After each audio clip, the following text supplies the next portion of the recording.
I'm basically a composer. My job is to compose something.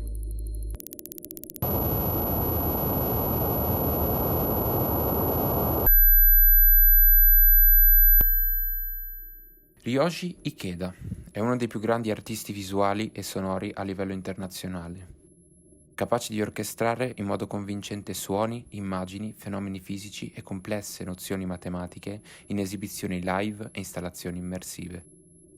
Ryoji Ikeda nasce nel 1966 a Gifu, Giappone. Anche se non ha mai ricevuto una formazione ufficiale, Ikeda cominciò ad assorbire la musica in giovane età, sperimentando l'editing musicale, manipolando i nastri magnetici e giocando con le frequenze sonore. Nel 1994 divenne un membro del collettivo di arte multimediale Dumb Type, i cui lavori furono inclusi in mostre, teatri, performance di danza e soprattutto nella musica.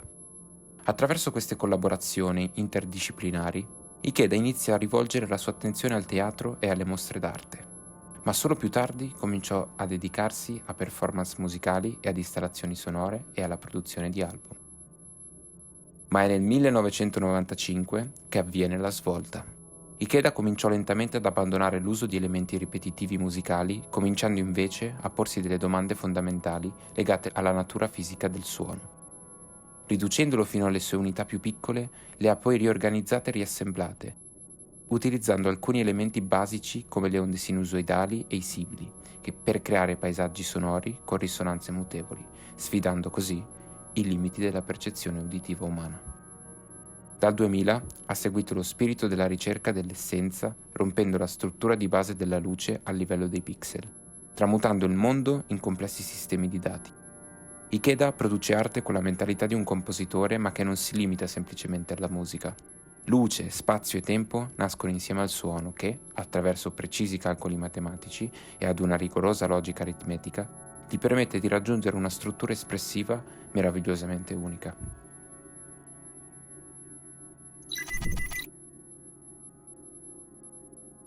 Tra i suoi progetti più significativi possiamo trovare Datamatics. Datamatics è un progetto artistico che esplora la multisostanza invisibile dei dati che permea il nostro mondo. Si tratta di una serie di esperimenti in varie forme: concerti audiovisivi, installazioni, pubblicazioni e CD. Le immagini generate al computer in bianco e nero e con accenti di colori sorprendenti enfatizzano il processo dei dati attraverso dimensioni multiple. L'elaborazione matematica quadridimensionale apre panorami spettacolari e apparentemente infiniti.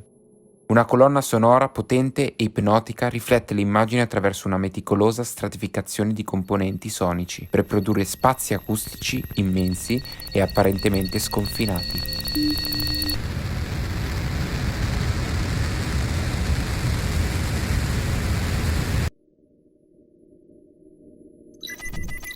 Con X-Verse, un progetto in corso dal 2018, l'artista utilizza la scienza come medium, creando ambienti coinvolgenti, che presentano metafore dell'immensità cosmologica attraverso le strutture matematiche su cui si basano i fenomeni scientifici. La sua opera costringe il pubblico ad andare oltre la visione antropocentrica, ampliando il modo di comprendere il mondo, ponendo se stessi al di sopra delle connessioni che stanno tra percezione, scala, anima e tempo.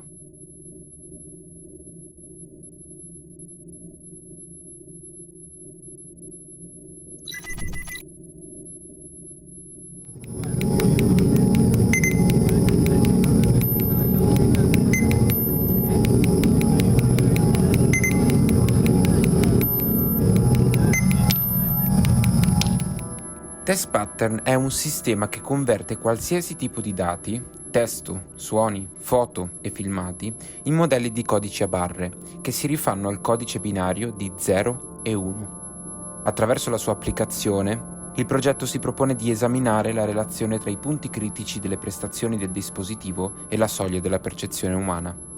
Un software real-time converte il segnale audio in codice binario sincronizzato e proiettato sullo schermo. La velocità delle immagini in movimento è frenetica e disturbante, alcune centinaia di fotogrammi al secondo.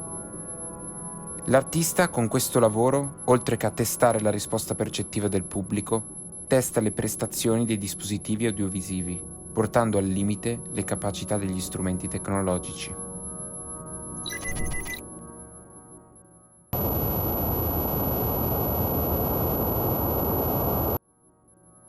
Point of No Return è un'installazione a due facce, che Ikeda considera in assoluto la sua opera più metafisica.